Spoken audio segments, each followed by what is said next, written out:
Back again already, guys, and you are in for one hell of a treat. All right, I played this game 2 weeks ago on the 16th of September during an insane post-win streak binge. And like I said before, I was able to stop playing the Minsc and Boo deck and screw around with some other things. And that led me actually back to Bullszat, which I enjoy much, much more than the red-green deck. Although, unlike the red-green deck, Bullszat actually can struggle against mask creatures at the beginning of the game. With Minsc and Boo and the ability to just control the board, you often just don't even care about anything that they do, because you just play your commander on turn 1 or turn 2 and you begin to attack and you blow up the first guy they play and you draw a bunch of cards and you kill their land and their artifacts, and then you make another big hamster and you smash them with the hamster and kill the next thing they play, and they're just impossibly behind the entire game until they die. And Bullszat does not do that. It does plenty of broken bullshit things. Obviously we called the deck Bullszat for a reason, but it does not have the same kind of crazy overwhelming starts that that Minsc and Boo can do over and over again, and it doesn't have the same degree of board control, and that's a huge difference, which can allow certain commanders, and particularly the ones like the Time Walk flip coin guys, and other interesting combinations like this stuff, Agent of the Iron Throne and Gut True Soul Zealot.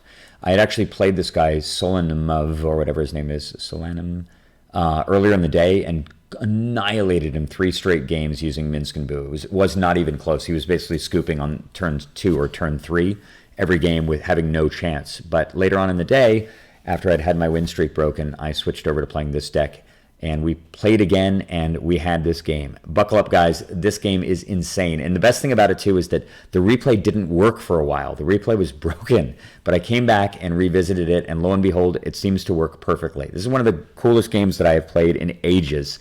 And yeah, I'll let it speak for itself. Here we go. I'm going second. He is again playing this interesting combo of Agent of the Iron Throne, which is this legendary background where if your creatures die, your opponent loses 1 life. And he's got Gut True Zealot, where he gets to sack his creatures and make these 4/1 Menace Skeletons that attack you. Doesn't seem like much, seems pretty innocuous, but this deck can really put you on a clock quickly.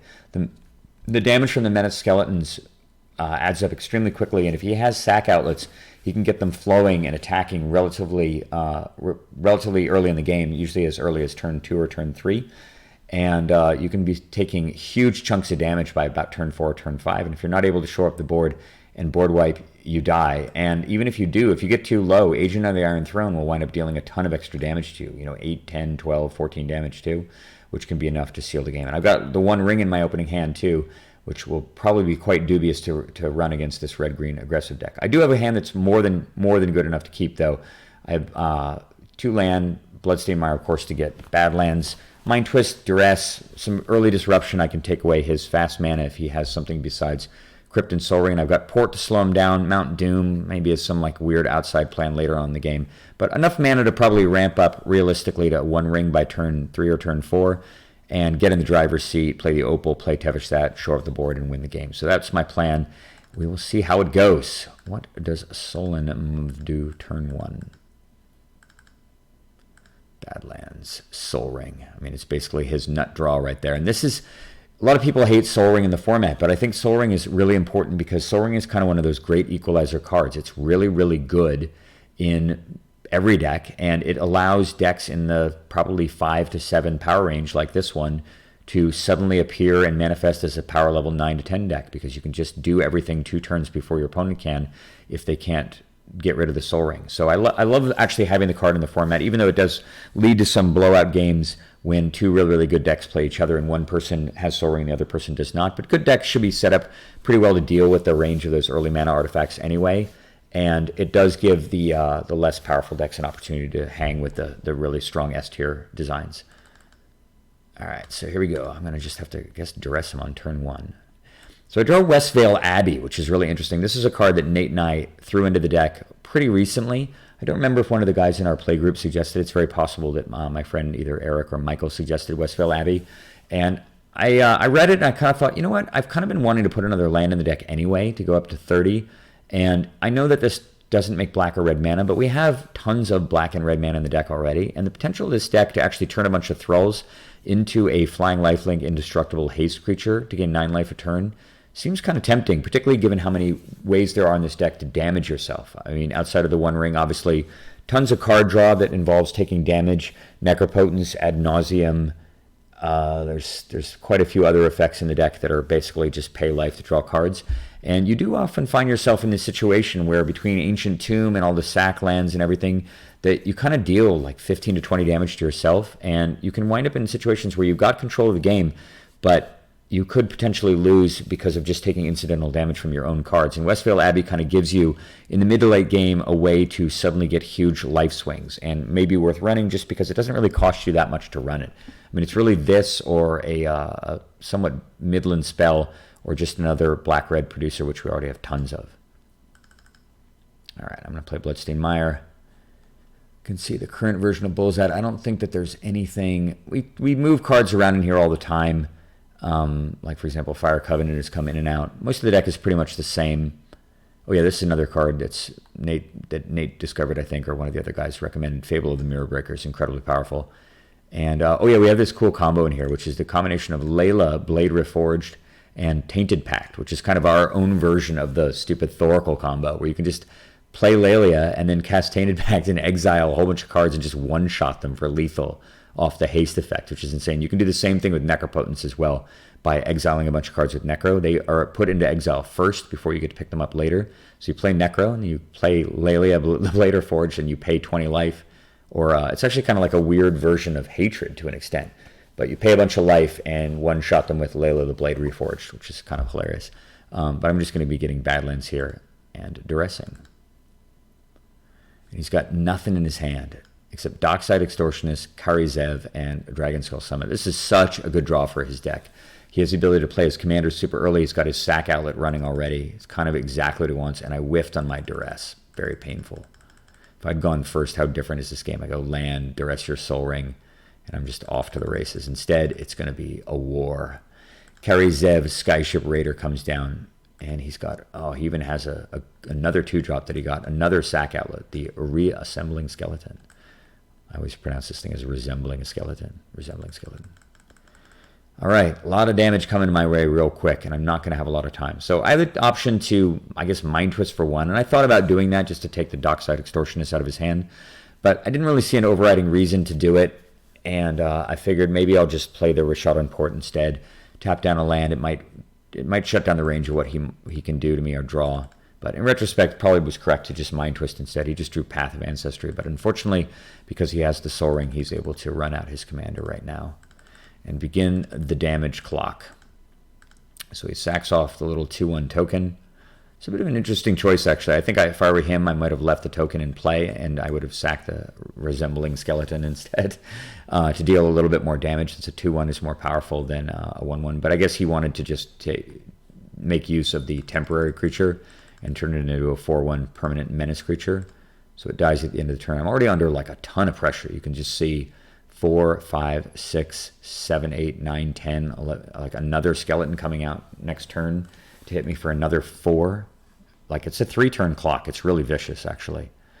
But I'm going to soldier on here, play the Rakdos Signet. I'm giving up on, of course, the Rishadan Port. I definitely should have Mind Twist on this turn. That was just incredibly stupid not to do it, given the fact that he has Dockside, and I'm actually playing a Rakdos Signet here and planning on casting other artifacts too. So big mistake there, and hopefully not a critical one.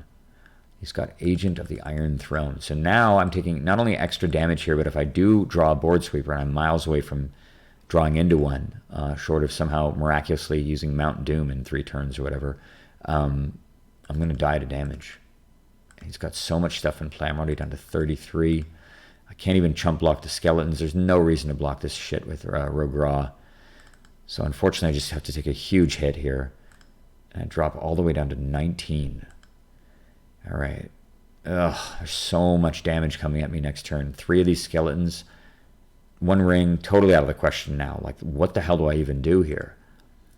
Because I have an Opal that doesn't do anything. I can play Westvale Abbey and I guess cast Tevishsat, but these things have menace. They just run right past my skeletons, and it can either alpha strike me or kill my commander. I'm in deep shit right here, and I know it. And whatever nascent win streak I've got going on right now is seriously under threat. And it kind of seems fair because I've been picking on this Sullen guy earlier on in the day, so I don't feel too bad about it. All right, let's see what the deck can do. Holy shit. How insane. I literally drew 3 mana in 1 turn that costs 0 because that turns on. The Mana Crypt is basically my 1 outer, essentially, at this point. I guess I could have drawn Toxic Deluge too, and that would have swept most of the board at the cost of me taking a bunch of damage. But he has so much mana, he can just redeploy the commander, he can regrow the skeleton out of the graveyard, and he's just kind of off to the races again. So it doesn't really help me that much versus Mount Doom, which I don't even have to pay life for. And I have exactly enough mana to Mount Doom away his entire board. Choose up to 2 creatures. I will choose Rogra as Frodo. It looks like Sam fell in the volcano.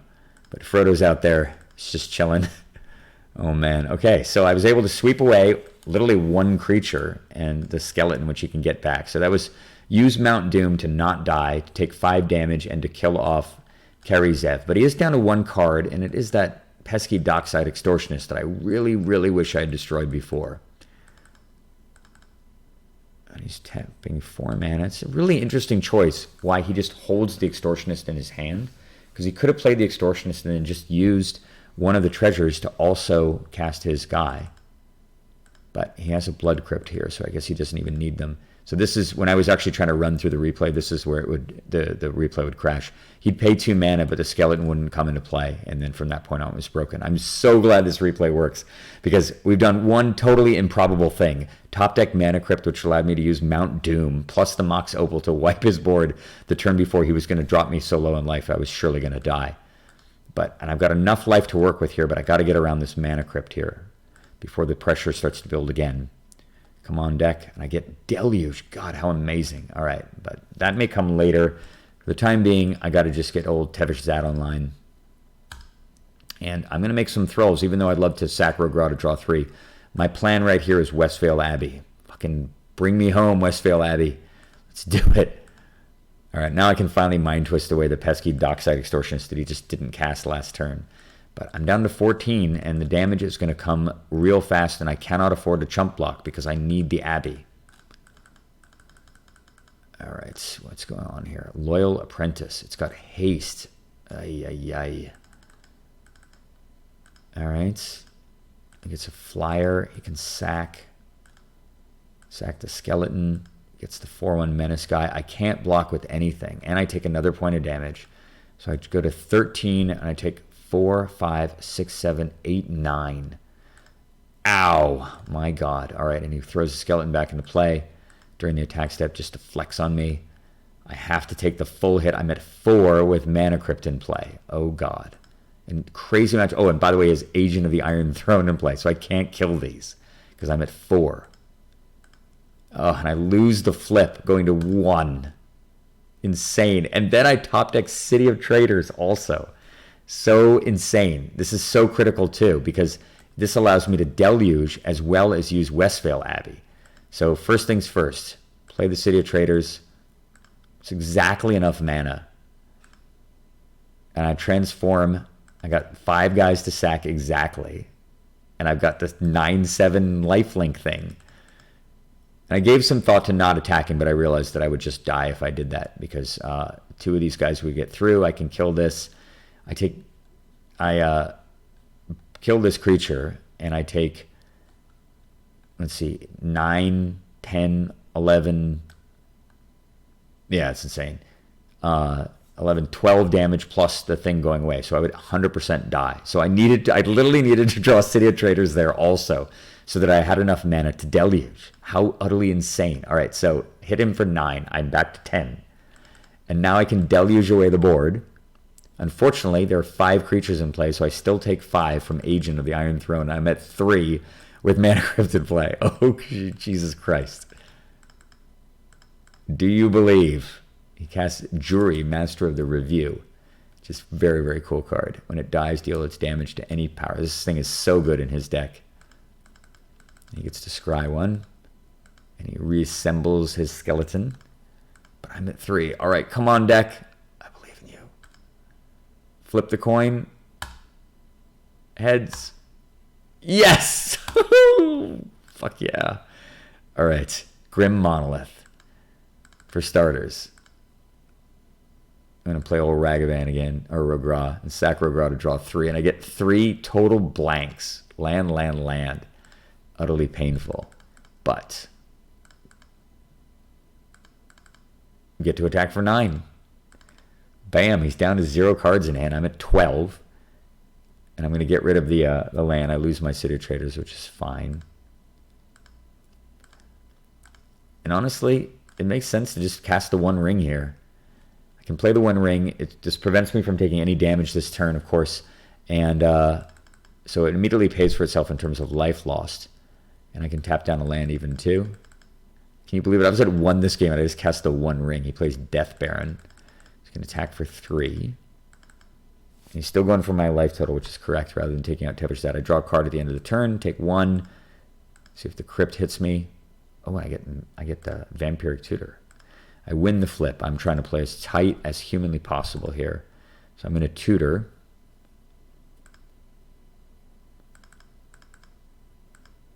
And I get Yawgmoth's Will.